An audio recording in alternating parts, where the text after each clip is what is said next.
I'm live. We're live. Hi, everybody. It's Katie. I'm the founder of Flexible Working People, for those of you who don't know me. And I'm really excited today to be joined by two amazing women from BT, Laura Murphy and Raj Pooni. Hello. Big wave. We're all going to wave. I sort of stumbled across the BT Returner Programme, Re-engage, having seen an amazing post that Laura put out on LinkedIn about a couple of weeks ago, and I jumped all over it. And the reason I jumped all over it is because I know that there are so many people in this community who are desperately looking for ways to get back to work after a career break. And so when I see companies doing returner programs, it just fills me with joy. And I know that there's so many people here who are going to feel the same. So Laura and I had a chat, and I heard about Laura's story. And I think that rather than me telling you about Laura and Raj, I'm going to hand over to both of them just to give a bit of a background to themselves and what they do and why they're really passionate about this brand new returner program that they've just launched for BT. So should we start with Raj? Yeah, thank you. So Raj Pooni. As we've been working on this particular program, I've kind of been reflecting on the number of years that I've been working. So I worked out the other day that I've actually been working 27 years since graduating. And at those 27 years, I've been thinking of the different companies that I've worked for and the different roles that I've done. It's been absolutely various different types of roles. I've always done something and then moved on to a role which has been completely different from what I've been doing for the last few years, continuously challenging myself and proving to myself that I'm capable of picking up new skills, and the old skills that I have are absolutely transferable and I can still use them at work as well as my everyday life. I joined BT 15 years ago. And BT has been an amazing place. So when you think of BT, you're probably thinking of the old advert days. It's good to talk, telephone lines, maybe moving up to mobiles and then broadband. Then we got a little trendier with BT Sports and football. But BT, if you look us up, we do so much more. There is lots going on behind the scenes, and technology is a massive part of it. But I'll do the big sell on BT a bit more later on. But my current role, I forgot to introduce. I'm now a benefits realization manager and organizational change manager and comms, because I love to talk. So I'm going to hand over to Laura now. Thanks, Raj. Thank you very much. And thank you to you, Katie, for the invitation for us to speak today. We're very excited to be coming and talking to the group and thrilled to talk about this programme, which we're really excited to be bringing into BT. Hello, everyone. My name is Laura Murphy. I am a Senior Transformation Lead in our Dynamic Infrastructure division, which is really the area of BT that runs, looks after, implements, monitors our core network infrastructure. And that includes our core network, our fibre infrastructure, which probably you see kind of lots of roads being dug up in order to kind of implement, our satellite infrastructure, subsea cabling, the whole shebang. And I love working in that part of BT, actually, because for me, it's very much the kind of heart and soul of the organisation, and that historically we've always been a kind of a big infrastructure company, and I like working close to tech in that way. And so it's a joy to get the kind of hands dirty in that area. My background is not tech, however. So like Raj, I've kind of, moved across and done a lot of different things. I actually read social and political sciences at university. Following university, I came out and had quite a straightforward career in that I joined one of the big four management consultancies. I worked my way up from analyst to manager. And then my career became a bit more squiggly in that I took a 10-year career break in order to raise my family. I wasn't intending it to be 10 years when I started that. But one thing after another kind of happened. Had a child, moved, had another child. First child turned out to be quite severely dyslexic. So took a large time to kind of settle her within the educational system, to ensure she was given what she needed, et cetera, et cetera. Then settled my son back at school, and then was looking around, and 8 or 9 years had gone by, and was like, how it's time for me to kind of rebuild that professional identity again. But how on earth do I go about doing that, having been out of the office for such a long period of time? So I looked around, and a returner program came up with a company that I'd worked with in my consultancy days. And so I thought that looks like a good fit. I was looking for a kind of quite structured, supported route back into the workplace. So went for that, did a really couple of interesting projects there, and then got headhunted into BT last year. So that is me in a nutshell. So how long, Laura, have you been back at work since your return? I have been back. I was back November 2018. So what's that, about 4 years? 4 years. I'm counting on Maths are very much my strong point. Anyway, that's a fab story, and that's why I love that story, because that's a real life example sitting right here of somebody who took a 10-year career break and is now in a senior role at BT and has found her way back. And I think that there's this massive lack of confidence when you take a career break, isn't it? You have these massive wobbles, and that's what I hear all the time on the group from people who just don't have the confidence to get back into work or don't know how to. So these types of supported programs are just amazing, because it's not like getting a job. It's a try it and see. Let's see if it works for you. Let's see if it works for them. You know, it's a test it and see over a short period of time. And if it works, amazing. So rather than me keep talking, I think let's get into the program a bit and find out a bit more about it. So I don't know who of you wants to just start with a bit of an overview of what is the program, what's it all about? Should I start, Raj, and then have you jump in when we get on to the kind of support and networking? Because I know you speak so beautifully about the employee resource groups that we have. I know you're a really active member in those. So the career returner program at BT is called the Reengage program. And just a note to say, it is a career returner program and not just exclusively a women returner program. So it's open to people of all genders. We are running it in partnership with women returners. And we thought very carefully about that word, right? Re-engage, and what that means, and reflecting on my own experience and the experience of other returners and the knowledge that women returners have about, you know, what we need to put in this program in order to have you be successful throughout that kind of 6-month period, and indeed beyond. And, you know, it's our sincere hope that actually you stay with us at BT forever. So we've really constructed the program around 3 key pillars. One is a coaching program that's run exclusively by women returners. And by that, I mean, there will be no other BT employees in the room when you have those coaching sessions. There are 4 in total. They run throughout the life cycle of the 6-month program. The program starts in September and ends March next year. And they're really around, and they're designed to be very safe spaces where you get to work with a lady called Natalie Metcalf, who's a kind of wonderful coach from women returners, and you get to prepare and really think about what drives you in the workplace. Will give you access to Clifton strengths tests, and you'll be able to have the chance to reflect on kind of, you know, what your objectives and expectations are for the 6-month period. Then the second one's around the concept of exploration, you know, building your personal brand, getting you settled within your team and your role. How's that going? How's the work-life balance going? Are you getting everything you need? So on and so forth.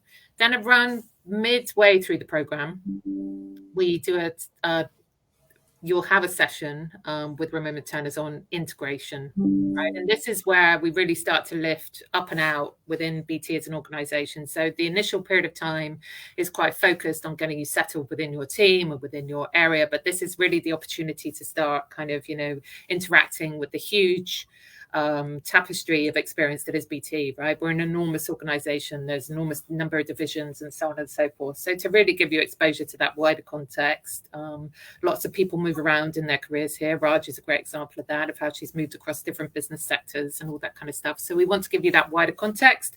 So you also have that option available to you should you wish it.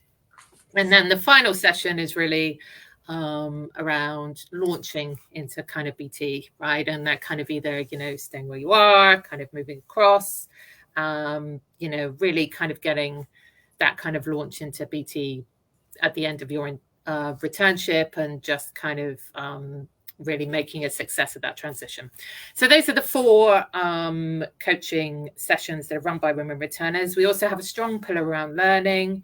You'll have access to all the learning materials that all BT employees do while you're here, as well as access to job-specific training, should that be applicable for the particular role.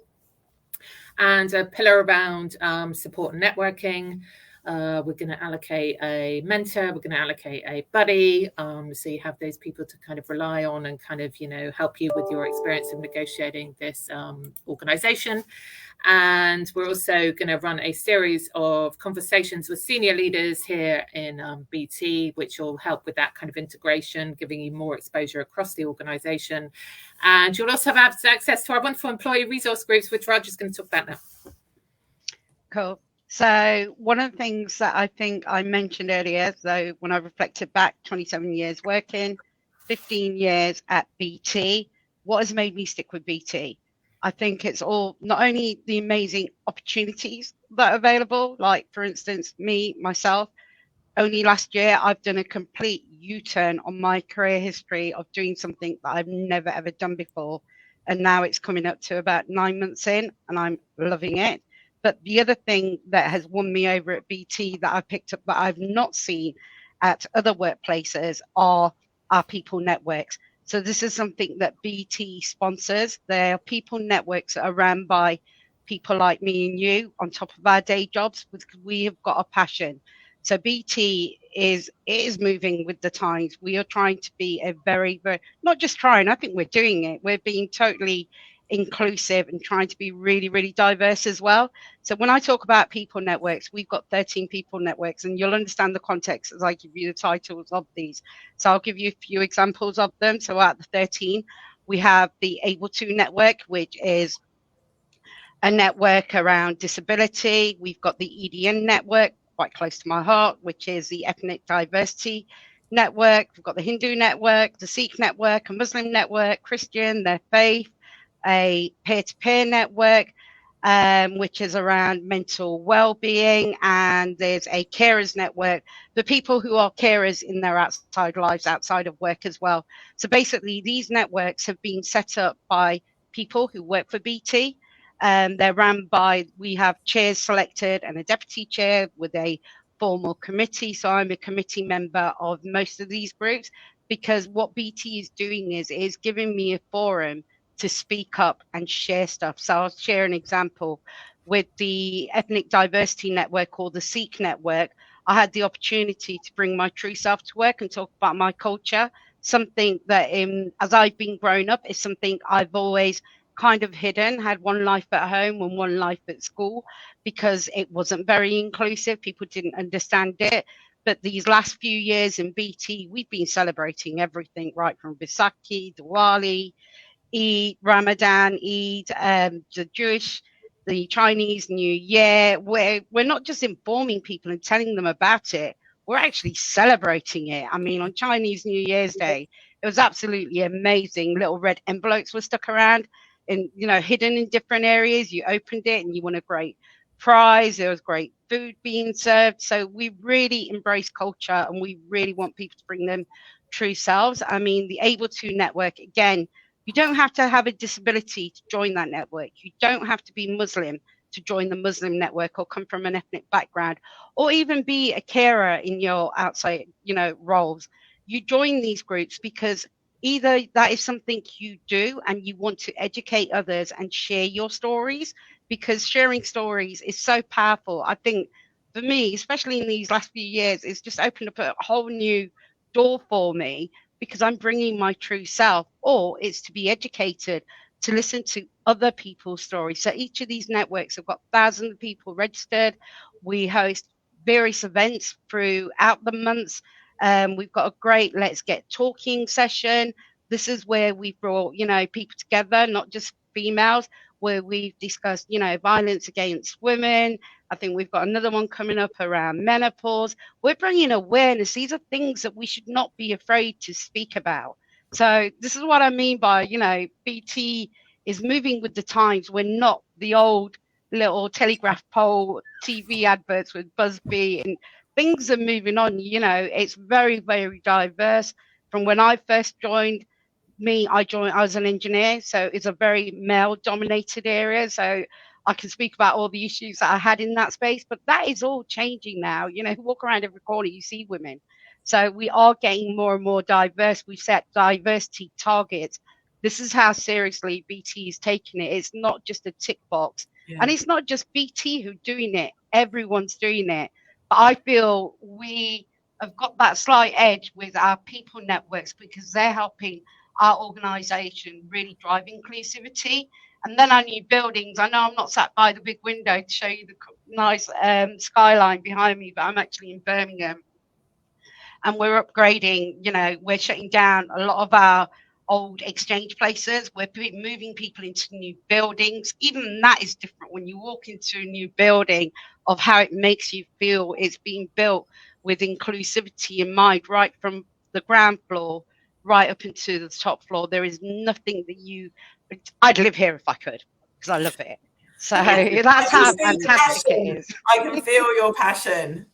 And it's true. Yeah. I think so many companies, everyone says they're doing it, and and is it a tick box exercise, or how real is it? Is it really embedded in the culture? And it sounds like what you're doing there really is, because I can hear the passion that's coming from you, and it's like really alive in your organization, as opposed to kind of talking about it and not bringing it to life. So that's just amazing. So Kate, I have a full-time job, and I do D&I on top of it because it is my passion. Yeah. I'm not educated in it. It's something I've brought, real life stories, encourage other people to share. And I'm sponsored by my MD to continue this. Yeah. And actually, I'm now invited I've got a senior management team meeting. It's my first one that I'm attending this afternoon to bring culture and keep D&I. That's how, if my manager's doing it, people are doing it. You can't learn it. It's real. It's got to come from real people who really care. And I think that when it's not real, it just doesn't translate. It just doesn't work. It just doesn't come to life. So it's not about reading or getting training on how to be a better company, how to get more diversity. You've got to live and breathe it. And that's what you're doing. You don't need training for it. Exactly. People networks do that. Interject at this point. Sorry. What impresses me is around the application of education into people, tools, and processes. Right? It's so. I absolutely agree. That education is brilliant, and people should be aware of kind of differences, and also how biases can play out in the workplace, and so on and so forth. But if it stays only at that level, then to a certain extent it's failed, hasn't it? Because it hasn't actually impacted people's day-to-day experience. But what I think is the kind of impressive thing is, as Raj says, you can kind of come into Snow Hill, you can come into One here. You see inclusion physically built within the buildings, in terms of the prayer room, in terms of the washing facilities. Wow. That are available. You can see it in the kind of process reviews that we're doing around how we embed hybrid working successfully, particularly for kind of colleagues who want to work more flexibly because they have childcare commitments and so on and so forth. We're looking at kind of deeds, like the kind of practical applications of, kind of education into the workplace, giving people actual, sentences they can say if they kind of, see kind of behavior that shouldn't be here, kind of, they can have the ability to kind of call it out and so on and so forth. So actually those kind of focus on people, tools and processes, I think, is what's really powerful and smart, actually.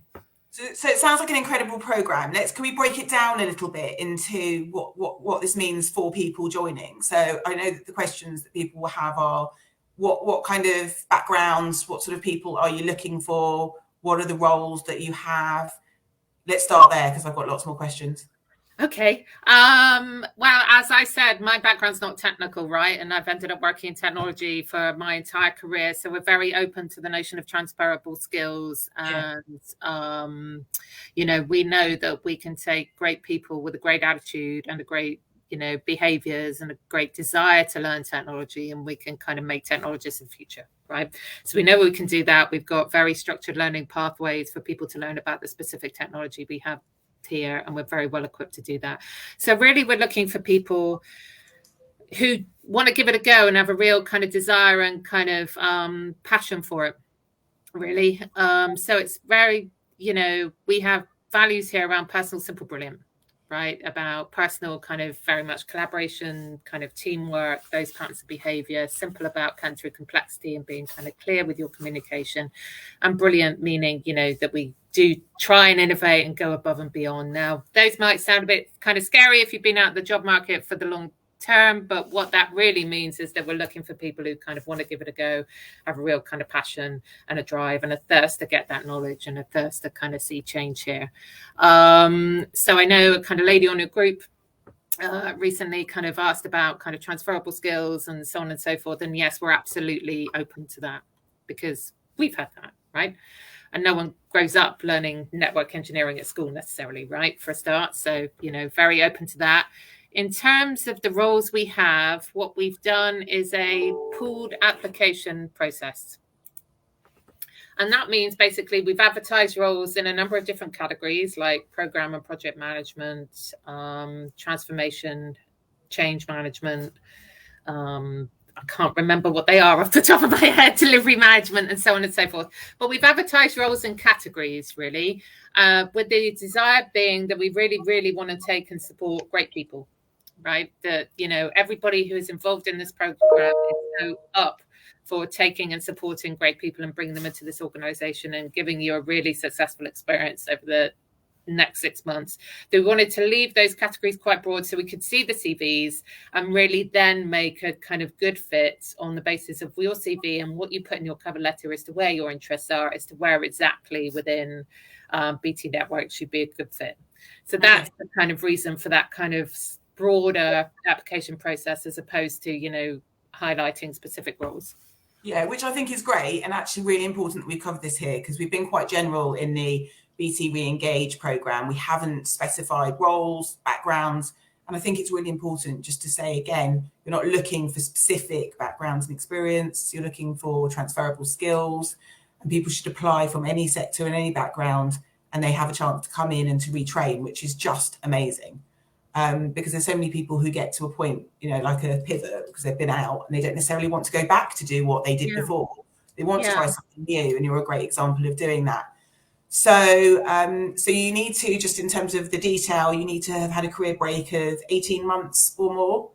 Yes, there is some flexibility in that. We do understand that people will have taken, voluntary work or say, low paid work if you have childcare commitments that would have fitted in around the children, et cetera, et cetera. So, what I would say if you aren't, if you have done some sort of work over the past 18 months and you're not sure whether or not that would work or kind of, fit within the kind of entry requirements of the program, I really would encourage you to apply and put your details in the cover letter. And then we can kind of take it on a case by case specific basis as to kind of, what candidates suitable to the program. It's also worthwhile pointing out that we have lots of great roles here at BT in supportive environments that aren't part of the program as well.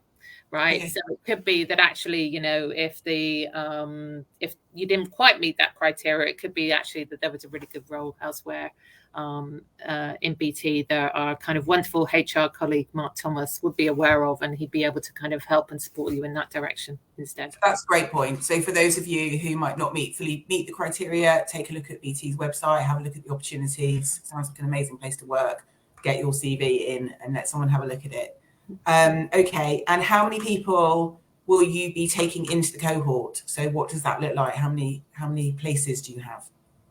Raj, you want to take that one because I'm conscious I've been talking a lot. Or are you happy for me to do it? I'm happy. I think I'm trying to remember how many roles around. You answer this one. Okay, fine. Just I'm conscious that I'm talking a lot. Yeah, no, but I can cover some of the roles and add the areas that we're focused in on. Brilliant. So. We are conscious that this is the first career returners program we're running in BT. And we want to make it a really exceptional experience, right? We want to have people come in, feel very supported and want to stay here and kind of build a future career with us. And so for that reason, this year we're aiming in the region of 10 to 15 on the program. That being said, there is some degree of flexibility there. And again, this is why we've kind of taken a pooled application process because no one wants to, not support brilliant people, right? So there is some degree of flex in there. People are hugely excited about this program within BT. So we are getting inquiries from additional areas. Had one today about a kind of potential role that looks really great in the kind of program management space, et cetera, et cetera. So there will probably be some degree of flex in that, but that is the number that we roughly want to target in order to make sure that this cohort has a really great experience. Nice. But then different areas of BT are also coming forward and very excited about the prospect of running their own programs as well, subsequent kind of career returner programs. So I dare say more will be in the pipeline after this one across the different divisions of our organisation. And I was just going to add to this, don't be put off that there's not hundreds and thousands of roles, because if you go to the BT page on LinkedIn, you'll see it gives a lot more than the BT brand page as well, of jobs and opportunities that are available. I think me and Laura were talking about this earlier. It was kind of like, well, what if I, what if I do this, or what if I don't do this? I think they're really good questions to challenge yourself on. I always think, my glass is always half full. It's always do it, because what's the worst that could happen? I could go for an interview. I've been through interviews before where I've not been successful for a job, but there's been something about me that has reminded them of me when they've had other opportunities available, or put me in contact with somebody else in the business, say, well, she's not the right fit for this role, but the role that you've got coming up might be perfect for her. So I always say, do whatever you can. And there was a lot of questions that we've heard on previous programs. I'm too scared. I don't know if my roles are transferable, or I'm really nervous.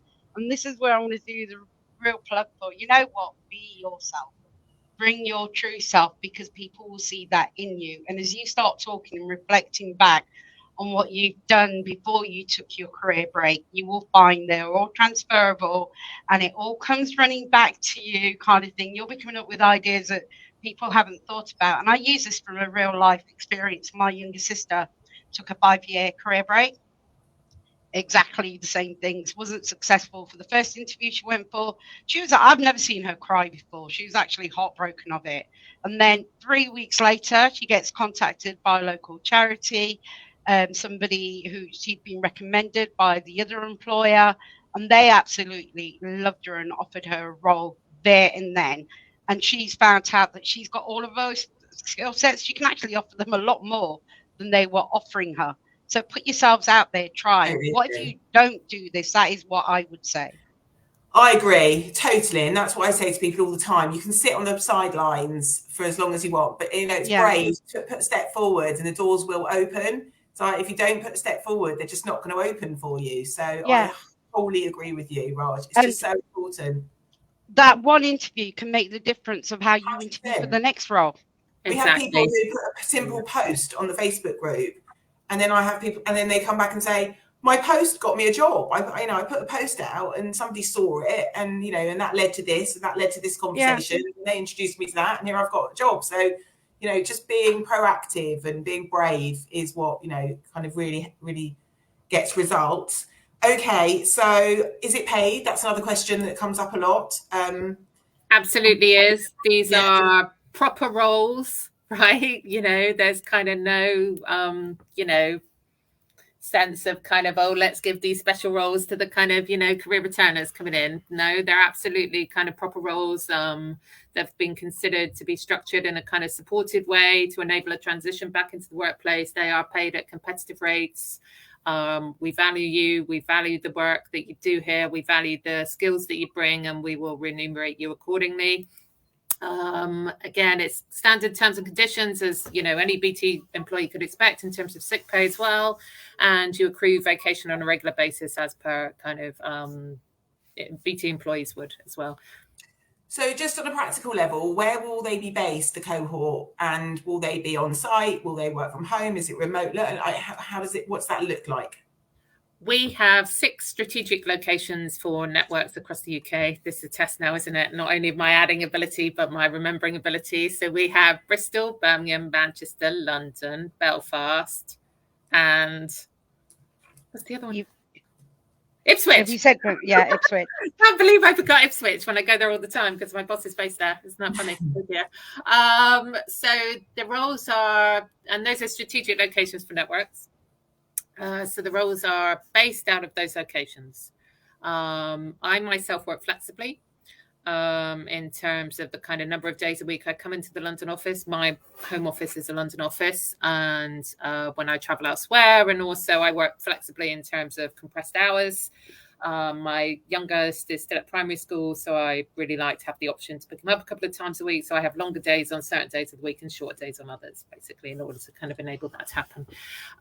So we're very aware that kind of flexibility is kind of front and center of a lot of people's minds, not just this cohort, but particularly this cohort, coming back to work maybe after a long period of time, maybe with childcare responsibilities, et cetera. But I think it's really at the front and center of kind of people's minds coming out of the kind of COVID experience, right, of how they want to continue the best of kind of, those elements of the pandemic about being closer to kind of home and loved ones and so on and so forth, and how they want to blend that with their working life. So we are aware of that. What I'd say is that the kind of, the actual discussion around smart hybrid working is probably one to take up with the kind of manager at interview, because it will vary according to your needs on a case-by-case basis. So, whilst we do encourage flexible working and, we have hybrid programs in place and so on and so forth, the exact mechanics of that will differ according to your situation and the nature of the roles. If you do have, needs that you want to be considered, I would encourage you to put them on the covering letter, and we as BT will kind of do everything we can to make that work. Okay. And another question that comes up a lot is, will I get a job at the end? I mean, there are no guarantees, and this is a 6-month program where at the end, I'm guessing if they're brilliant, yes, they will. And if they love it, yes, they probably will. And the combination is even better. But do you want to just cover that? What I'd say is that, we really are investing a lot in this program, both in terms of the kind of partnership with women returners, but also the time that people are taking in order to kind of, learn about the kind of needs of this cohort and kind of, prepare ourselves properly for the kind of application process and the interview process, and to give you what you need when you're here, right? We're not doing all of that so you can go, thank you, BT, at the end of your 6 months. Yeah, but no, I don't really fancy it. And we're not, it's very unlikely that we're going to turn around having kind of, invested in you because you're great and you're brilliant and we want to bring you in, that at the end of that 6 months, we go, not really. So I think whilst it is a 6-month placement, and yes, there are no guarantees, it is highly likely that candidates, who are successful on this kind of program would then be offered a kind of permanent role. And certainly that would be, our intention. Okay. And these are real roles, by the way. They're not roles we've created for a 6 months for somebody to come in and fix things for us and do things. They are live roles. Okay, amazing. So we've run to half an hour, so I'm going to just ask you both. We have had some questions, so I'm going to quickly just ask the questions, and then I'm going to ask you both a question just to end on. So someone's asked, can you share whether there's an employee network for working parents as part of your networks? Yes, there is. We've got two. These it varies. So we've got the gender network, and we've also got the. It would come under the carers category as well. Okay. Someone said, sounds like a really exciting and thorough program. And someone said, I'd live here if I could. Brilliant, Raj. It sounds like it's embedded in the culture. And then someone else has said, do you have anything in Scotland? What if you're based in Scotland? Not yet, because this very first career returner program is being run out of BT Networks, and BT Networks has those 6 strategic locations, which don't include Scotland. However, other areas of BT who are looking at running their career returners programs do. So, watch this space for that. And then I'm just going to finish with, why should somebody apply? What do you love about working for BT? Like a quick comment from both of you. Raj, do you want to go first? Oh God, I think I've already oversold it. I love it. That's why I've been here for 15 years. I could not sell it any more than I can do. In the 15 years, I've done about 6 or 7 different roles, moving around. If I was going to do one quick plug, another reason why BT feels different, a lot of the organizations that I've worked with, right, it feels like you create a family network with your colleagues and your friends. You would not believe, I only met Laura 4 weeks ago, but I've connected with her so well. I feel like I've known her for years, and everybody at BT is like that. It feels like family. Amazing. That's really lovely to hear from what people perceive as a really big corporate. Actually, you have all of this going on and building. Really, I bump into my old colleagues all the time. It's like, how come you know so many people? And it's like, because I talk to people. Yeah, but that's also on you too, because you have to make the effort to get to know people and talk to people and make it happen for you. And Laura, we're going to finish with your insight. My final thoughts. Yes. Why apply for the program? Because we really do want to bring you into this organization. We'd love to have you join us, right? And we're really, really geared up in order to give you a really good experience. There are so many people at our launch event who are geared up to make this happen and make this happen really, really well. So please do give us a chance to kind of, deliver that for you. We'd be really excited to do so. Well, I love working at BT. I'd say it's a couple of reasons. Actually, if I could be cheeky and take two. One is the scale of what we do here and the sheer array of different roles. I worked at a smaller organization previously, and one of the reasons I came to BT was just sheer variety of opportunity in my day-to-day role, that I could just explore all these different things, and I get a great deal of joy from that. Second is I'm very driven by leadership as service, empowering and enabling the teams I work with. That means a huge amount to me as a leader, and I've never seen the notion of service so embedded in an organization, right? People take the responsibility of running this network incredibly seriously, right? If this network goes down, you can't make 999 calls, fact, right? And just having that at different layers, and just, seeing that kind of, pride that people take, and the kind of, notion of service in that way, it's very inspiring, actually. So that's what I love about working here. So I'm feeling really inspired by talking to you both about your journey, both about working for BT. Like, no one could listen to this and not think that BT is an incredible place to work. And this returner program has, before I was excited about it, and now I'm listening to you, I just think it's an incredible opportunity, and people will be mad not to take you up on it. So for anybody listening, if you've got any more questions, drop them in the thread. I'm going to post in the comments thread how to apply. And just direct people to the page where, for anything that we haven't covered today, and we've covered quite a lot, there'll be more information, and then they'll be taken through the application process. Final question. When does the application process, when does that stop? What's the deadline for people to apply? 29th of May. Okay, so you haven't got long. It's the 18th today. So you've got 11 days. You know what? Don't wait till on the numerical points today, aren't we? Yeah, and don't wait till the 29th. Do it today. No, do it today. Yes, do it today. So thank you both very much for joining me today. I've really enjoyed meeting you both. Raj, I've never met you before, but it's great to have you on and hear your passion for BT and all that you do there. And I'd like you both, you're in the group anyway, so it'd be great if you could just keep an eye on any comments or whatever that comes in that people might want, because you can tell they're both more than happy to answer any questions, and they want to hear from you. So we've had thank you, so inspiring, lots of lovely comments here. So thank you both very much. I hope that this helps people who are listening to realise that there are amazing opportunities for you to be had. You just need to go and get them. So that's it from me today. Thank you very much to Laura and to Raj, and I will see you soon in the group. Bye. Thank you, everyone. Bye.